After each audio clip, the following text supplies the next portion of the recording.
On nous dit bonjour, on mange une crêpe, on boit un petit jus. Non mais, la belle vie. Là, ça tourne. Bonjour, je m'appelle Xavier. Tu peux nous décrire du coup ta journée type? Alors, ma journée type.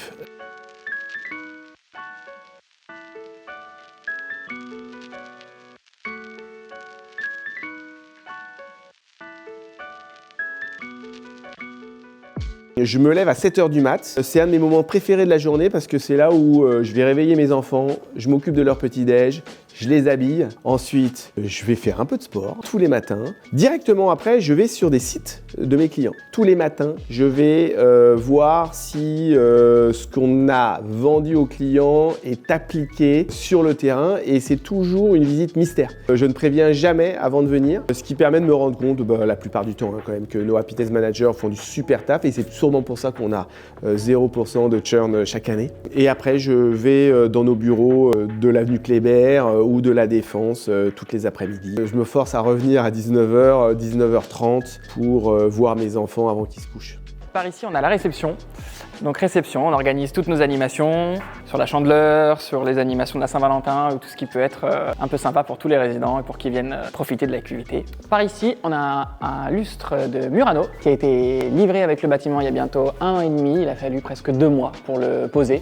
Par ici, on trouve le bar. C'est un bar auquel tous les résidents ont accès de 8h à midi avec Sabrina, notre barista, où on va proposer des pains au chocolat, des croissants, plein de choses à grignoter, beaucoup de boissons chaudes et froides également.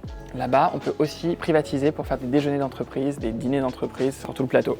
La relation avec nos happiness managers est clé pour moi. La problématique, c'est que nous sommes 182 aujourd'hui et je ne peux plus avoir une relation avec tout le monde. D'ailleurs, ça me frustre. Parce que le rôle d'un happiness manager, il est unique car c'est la mise en place de tout ce que la société et le fondement de ce que la société propose à notre client. Pour ne pas couper le cordon, je vais au minimum entre 3 et 4 fois par semaine sur des sites de nos clients à leur rencontre. Et pour être franc, j'adore et j'en ai besoin. Mes 2 tips principaux pour garder le contact avec eux, c'est d'avoir une communication franche, ouverte, même friendly, avec de très nombreux d'entre eux. Et la deuxième chose, c'est de les écouter pour leur offrir aussi des formations. Tous les happiness managers ont reçu l'année dernière une formation de plus de 35 heures sur l'hôtellerie de luxe et le rapport qu'on a avec le client. Par ici, j'ai une des salles de réunion dites de détente. Donc on peut la réserver pour faire des réunions et également pour projeter des films, etc. Ici, on a un espace de coworking avec toute une galerie avec 3 salles de réunion différentes. Donc la salle qu'on a vue est la salle de détente. Ici, j'ai une salle de conférence de 20 personnes et la 3e et dernière salle, la salle de formation pour 12 personnes également. Et par ici, la salle de sport. Donc là, on a une salle de sport qui est accessible de 8h à 20h tous les jours, gratuitement par tous les locataires. Et en plus, on a des cours collectifs avec un abonnement par personne. Et on a 11 cours par semaine.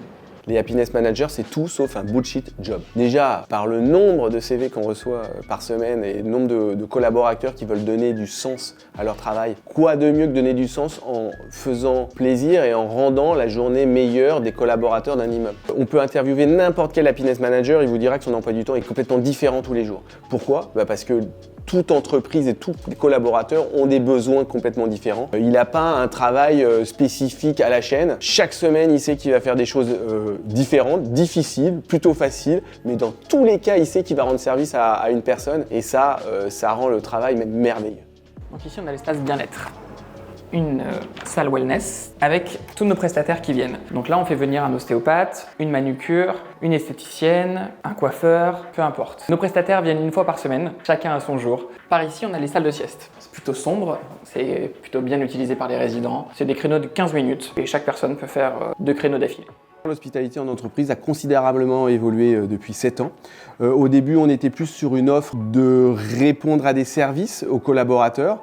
Et aujourd'hui, l'hospitality, ça englobe plus la création d'une atmosphère générale plus holistique dans tout l'immeuble et les parties communes. Ça inclut aussi le bien-être des collaborateurs et des employés. Et puis la durabilité environnementale de toutes ces actions a pris une part quand même importante dans l'hospitality d'aujourd'hui. Il y a aussi la création de communautés de collaborateurs autour de passion, autour d'envie Il y a des collaborateurs qui adorent le sport, pourquoi pas les réunir entre eux autour d'une équipe de football, autour du fait de faire le marathon de Paris, tous ensemble. D'autres autour d'une passion qui va être l'écriture, les livres ou l'automobile.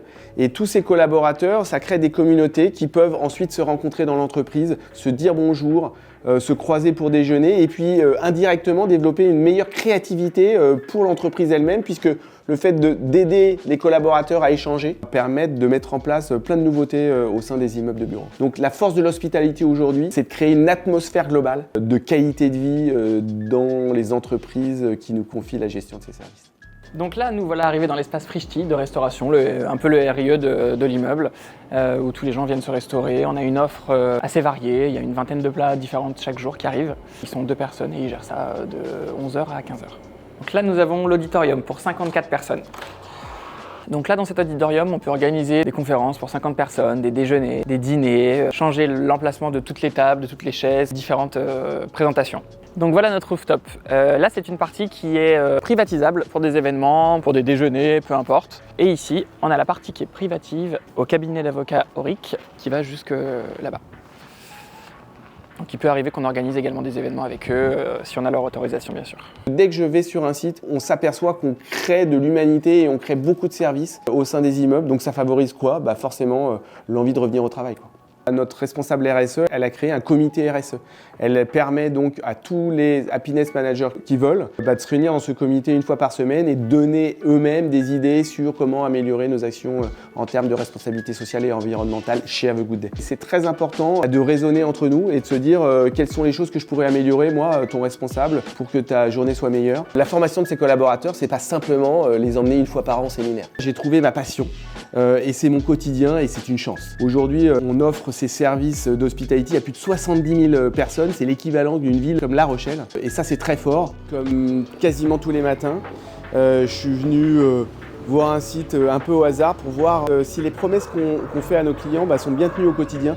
C'est toujours le plus difficile pour savoir si la promesse de l'hospitality, c'est-à-dire la promesse d'accueillir tous les collaborateurs comme on accueille un client dans un hôtel plutôt haut de gamme, dans notre cas précis, est bien tenu et le site est parfait. De toute façon, je le savais plus ou moins déjà parce que l'équipe qui était en place est là depuis quasiment 2 ans. Les clients ne veulent pas qu'ils bougent, eux-mêmes s'y sentent très bien. Là, je repars au bureau, pas très loin, donc en plus c'est une chance parce que je peux y aller à pied et je vous dis à bientôt.